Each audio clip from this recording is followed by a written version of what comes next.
Саламатсыңар, урматтуу кыргыз элим, урматтуу мекендештер. Бүгүн 26-октябрь 2022 жыл. Көп адамга негизи мындай түшүнүксүз болуп атат окшойт.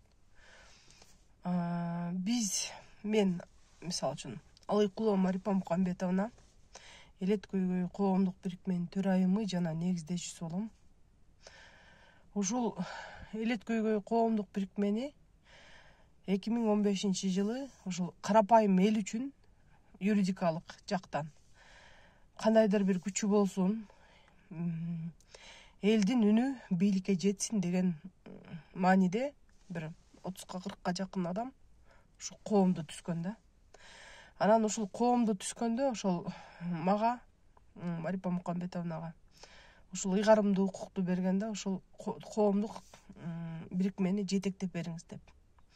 Албетте мен 22 октябрь 2015 жылы ушул милдеттемени алып, азыркы күндө 2022 жылы бүгүн мына 26 октябрь болду, 4 күн болду, ровно 7 жыл болуптур биздин иштегенибизге.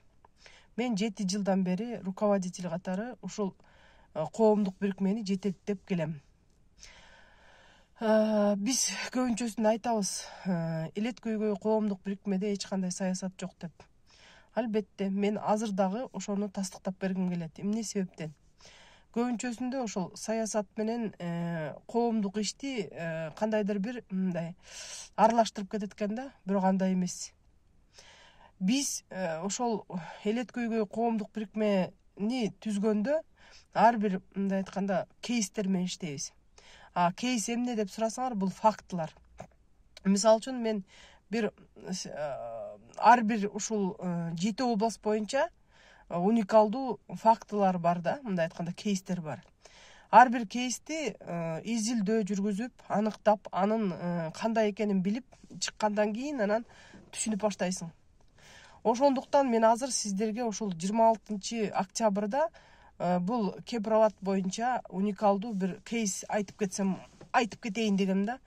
Анткени биз ушул Кемпирабад боюнча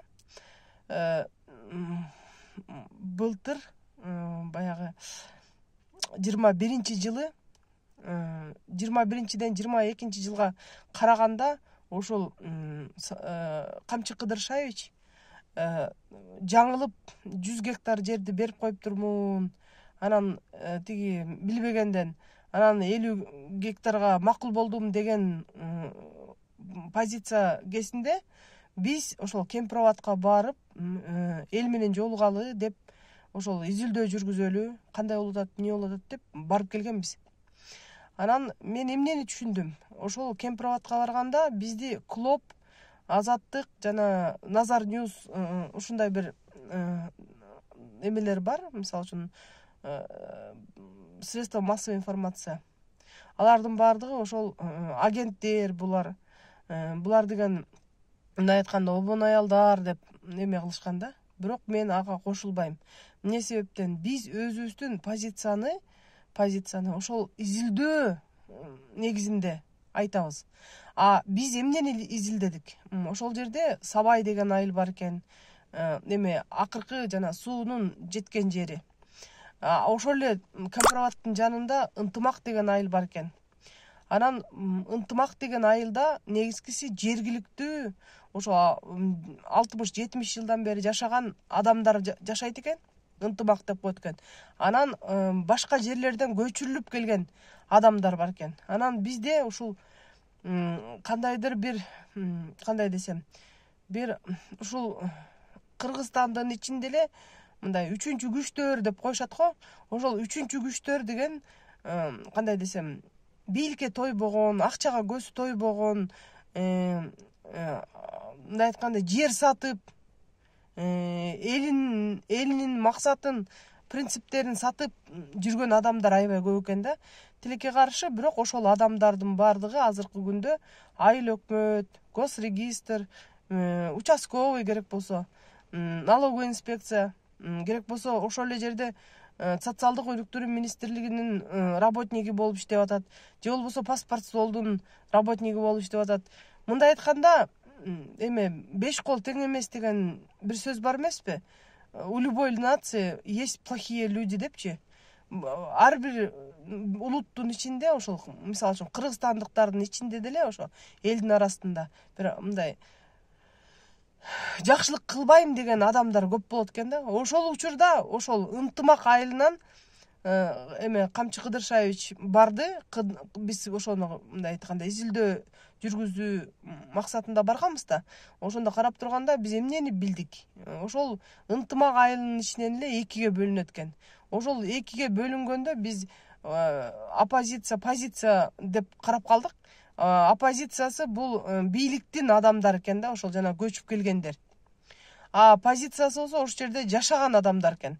Алар болсо эмеси мындай айтканда чыйпылактап ошол биздин жерлер кетип калабы деген ойдо аябай катуу эме кылып атышты. Бирок эмнегедир ошол жерден бир граждандык активист бала бар экен, аябай мыкты сүйлөгөн. Ошону, по-моему, мындай айтканда эме ГКМБсы дагы, десяткасы дагы бир эметти окшойт. Акыр түбү ал баланын мындай айтканда чыгып выступать эткенин көргөн жокмун. Анан бул жерде эмне болуп атат? Ошол жерде айыл өкмөттүн уюштурган адамдары ошол жергиликтүү элди сүйлөтпөй койду. Ошол жерде жашап аткан өзүнүн оюн айта турган адамдарды сүйлөттүрбөй коюшту. Анан биз таң калдык, эмнеге ушундай демократиялык өлкөдө жашап аткандан кийин эмнеге биздин жарандардын, ошо Кыргыз Республикасы жарандардын тең укуктуу бардык мыйзамдардын алдында президентиби, премьер-министриби, депутатыбы, керек болсо кимиси болсо дагы мыйзамдын алдында тең болуп аткандан кийин алардын да укуктары тебеленбеш керек болчу. Бирок тилекке каршы тебеленип ошолордун үнүн уккан жок. Мындай айтканда бул немеден кетпесек, биз мындай нерседен кетпесек, бийлик 100 жолу алмашат. Эмне себептен?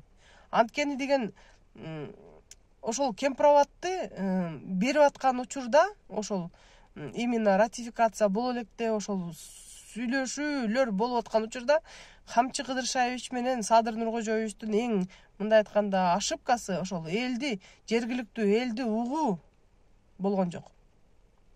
Элди уккан жок. Эгерде ошону айтып кетсем, мисалы үчүн азыркы учурда дагы Камчы Кыдыршаевич деле Садыр Нуркожоевич деле ойлонуп атат да, что элди угуп атам депчи. На самом деле элди уккан жок. Баягы эле Акаев, Атамбаев, Бакиев, Жээнбеков, Роза Тумбаева кимиси келбесе дагы, кайсы бийликтин учурунда болбосо дагы эң глобалдык ошибкасы бул элге жакын болбогондугу. Орто жерден, орто туура чабарлардын бардыгы жанагындай туура эмес адамдардын үнүн уккандын натыйжасында ушундай нерселер чыгып келип атат.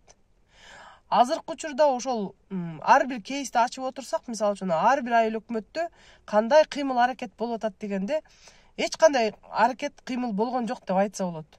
Жергиликтүү депутаттар өзүбүздүн бала шумдук дейт, бирок ошол өзүбүздүн балдар депутат болгондон кийин только жер, үлүш жерлерди жанагындай трансформация кылып немеге участокторго бөлүп сатуу, же болбосо жанагындай магазиндин ордун алып калуу.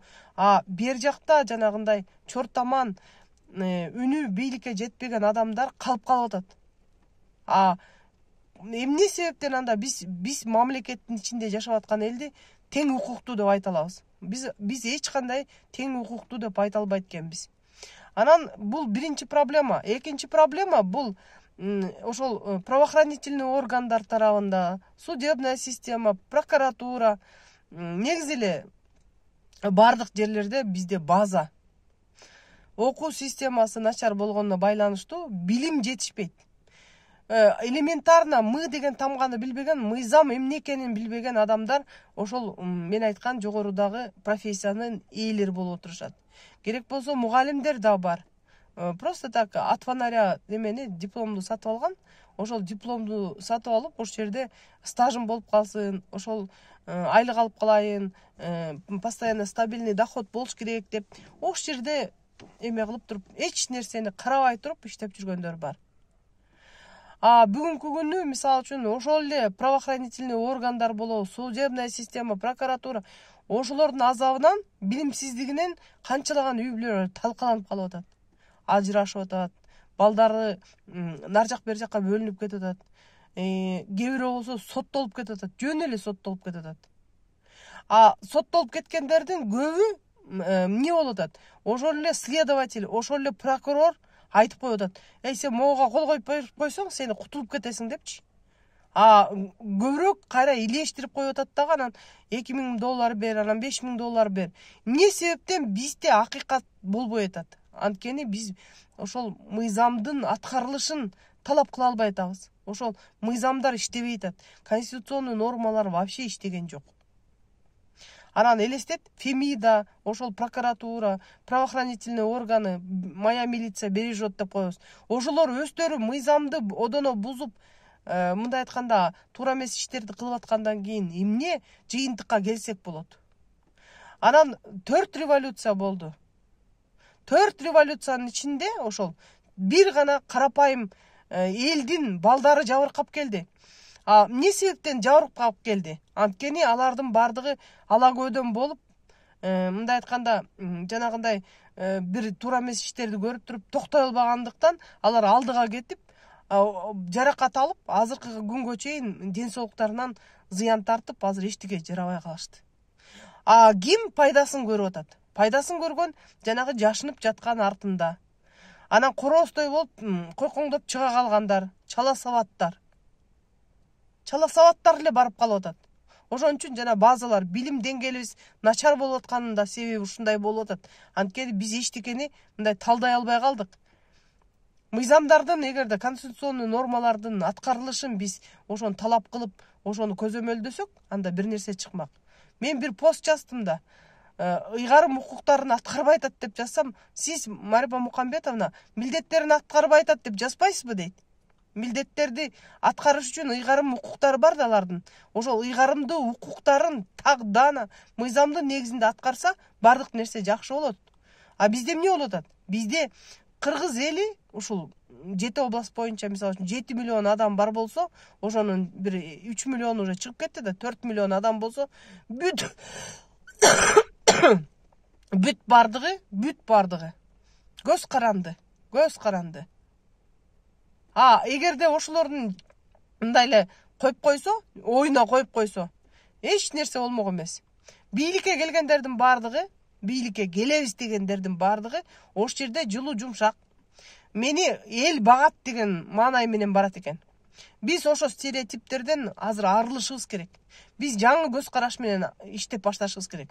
Бизге мисалы үчүн акимдердин, губернаторлордун, керек болсо айыл өкмөттөрдүн деле кереги жок.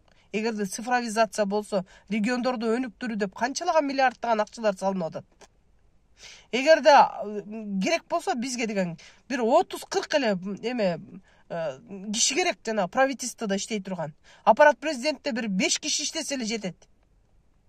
Кичинекей биз эл эткөйгөй коомдук бирикменин аппараты канчалык жумуш жасап атабыз. Биздин кылган иштер мисалы үчүн толтура. Абдан көп жумуштарды кылып атабыз, майда чүйдө болсо дагы. Азыр кээде туруп мен ушул эмеде бийликтеги отурганда адамдарга да таң калып кетем да. Акча алып атасыңар, айлык алып атасыңар, актабайсыңарбы? Бюджет деген эмне экенин билбейсиңер, мыйзам деген эмне экенин билбейсиңер, кээде туруп карап, мен таң калам. Билимиңерди мындай жогорулатып, китеп окуп дегендей, биртке мындай базаңарды толуктап, хотя бы бир 3-4 китепти окуп, Шарат Шатман болуп тиги той туурдун эмесинен бошобой, өкүл ата өкүл эне болбой, мындай айтканда ошол окуп бир китепти окусаңар болот. Эл үчүн иштегенге баргандан кийин, ош жерде милдетти алгандан кийин коркуп ош жерден иштеш керек. Элдин жашоосун жакшыртып кой, андан кийин мааниликтен эмне кылсаң ошол. Мааниликтен Кипрга эс алып келесиңби? Бул сенин проблемаң. Ошондуктан, урматтуу кыргыз элим, эң биринчи биздин максатыбыз ошол мыйзамдардын иштегенин биз көзөмөлдөшүбүз керек. Азыркы учурда көп жерлерде билимсиздик, мындай айтканда, базасы жок адамдар ошол жанагындай сессияларын акча менен разводить этип, экзамендерин, дипломный работаларын бүт акчага жазаткандардын баардыгы толук камдуу, эч нерсеге жарабай сабатсыз болуп атат.